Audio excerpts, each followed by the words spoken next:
नमस्कार, स्वागत है आपका एक बार फिर आपके personal finance bulletin money time में। मैं हूं आपके साथ मीनू शर्मा, लेकर हाजिर हूं आपकी जेब और जिंदगी पर असर डालने वाली पर्सनल फाइनेंस, बिजनेस और पॉलिसी से जुड़ी तमाम बड़ी खबरें। इसके अलावा इस बुलेटिन में हम आपको देंगे 1 फरवरी को पेश होने वाले देश के आम बजट की एक जरूरी अपडेट। तो चलिए देर किस बात की, फटाफट शुरू करते हैं इस बुलेटिन में खबरों का सिलसिला। भारतीय रिजर्व बैंक ने 1 जनवरी 2025 से सभी लैंडिंग कंपनियों को निर्देश दिया है कि वो प्रत्येक 15 दिनों में क्रेडिट ब्यूरो रिकॉर्ड्स को अपडेट करें। इससे पहले कंपनियां मंथली आधार पर ये रिपोर्टिंग करती थी, जिसकी वजह से लोन रीपेमेंट में चूक, नए लोन इशू होना या डिफॉल्ट्स को क्रेडिट रिपोर्ट में देखने में 40 दिन का समय लगता था। लेकिन अब 15 दिन की रिपोर्टिंग साइकिल के माध्यम से समय पर भुगतान या डिफॉल्ट्स तेजी से क्रेडिट स्कोर में दर्ज होंगे, जिससे कस्टमर्स की वर्तमान वित्तीय गतिविधियों का सटीक आकलन हो सकेगा। आरबीआई के इस कदम के पीछे क्रेडिट रिस्क को कम करना और पारदर्शिता को बढ़ाना अहम कारण है। 15 दिन की रिपोर्टिंग के जरिए लैंडिंग कंपनियां कस्टमर्स के जोखिम को सटीक तरीके से मूल्यांकन कर सकेंगे। साथ ही ऐसे कस्टमर्स जो एक लोन अप्रूव होने के बाद तुरंत दूसरे लोन के लिए अप्लाई करते थे, उन पर भी लगाम कसी जा सकेगी।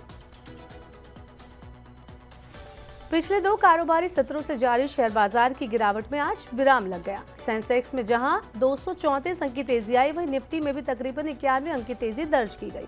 मजबूत ग्लोबल ट्रिगर्स के बीच रिलायंस इंडस्ट्रीज, आईसीआईसीआई बैंक और एलएनटी जैसी बड़ी कंपनियों के शेयरों में आज खरीदारी देखने को मिली।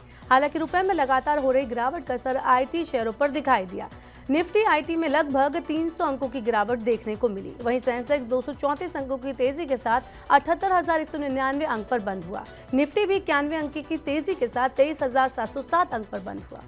टॉप गेनर्स में अदानी पोर्ट्स आज नंबर 1 पर रहा, जिसके अलावा Tata Motors, Asian Paints, Nestle India, UltraTech Cement, Larsen and Toubro में तेजी देखने को मिली। वहीं Zomato, HCL Tech, Tata Consultancy Services, Tech Mahindra, Kotak Mahindra Bank और इन्फोसिस टॉप लूजर्स में शामिल रहे। लगातार तेजी के बाद आज सोने की कीमतों में गिरावट देखने को मिली। 24 और 22 कैरेट सोने की कीमतें तकरीबन 100 रुपए तक सस्ती हुई। देश के अधिकतर बड़े शहरों में 24 कैरेट सोने का भाव 78,800 रुपए के आसपास ट्रेड कर रहा है। वहीं 22 कैरेट सोना का जो भाव है वो तकरीबन 72,300 रुपए प्रति 10 ग्राम के नीचे ट्रेड कर रहा है। बात करें अगर देश के बड़े शहरों की, तो दिल्ली में 22 कैरेट सोना 72,290 रुपए प्रति 10 ग्राम पर है। वहीं 24 कैरेट सोना 78,850 रुपए प्रति 10 ग्राम के भाव पर बिक रहा है। चेन्नई में भी 22 कैरेट सोना 72,140 रुपए का है और 24 कैरेट सोने की कीमत तकरीबन 78,700 रुपए प्रति 10 ग्राम है। अगर हम कोलकाता और मुंबई की कीमतों की बात करें, तो दोनों ही जगह पर 22 कैरेट सोने की कीमत 72,140 रुपए प्रति 10 ग्राम है, जबकि 24 कैरेट सोने की कीमत तकरीबन 78,700 रुपए प्रति 10 ग्राम है। अगर हम बात करें चांदी की कीमतों की, तो आज के दिन चांदी में भी कल की तुलना में तकरीबन 100 रुपए की गिरावट देखने को मिली है। फिलहाल चांदी 91,400 रुपए प्रति किलोग्राम पर बिक रही है। आपको बता दें कि चांदी ने कल 91,500 रुपए प्रति किलोग्राम के भाव पर क्लोजिंग की थी। चालू वित्त वर्ष 2024-25 में देश की जीडीपी ग्रोथ रेट 6.4% रहने का अनुमान है। बता दें कि कोविड-19 के बाद से जीडीपी ग्रोथ का सबसे धीमा रेट है। मंगलवार को जारी सरकारी आंकड़ों में जानकारी दी गई।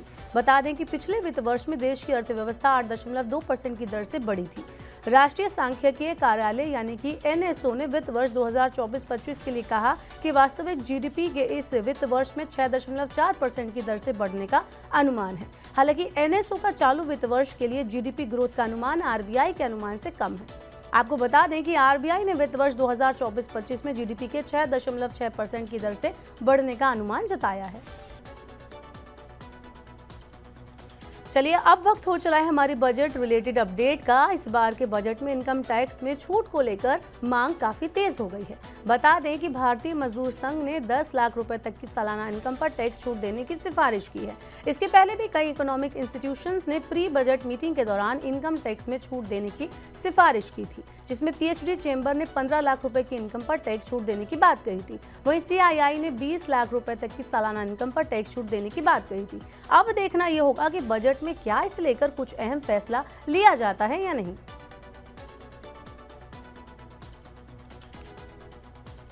इनकम टैक्स चुकाने वालों को सरकार की तरफ से बड़ी राहत दी गई है। ऐसे टैक्स पेयर जो सेक्शन 87A के तहत टैक्स रिबेट लेने के हकदार हैं, वो अब इसके तहत रिबेट हासिल कर सकेंगे।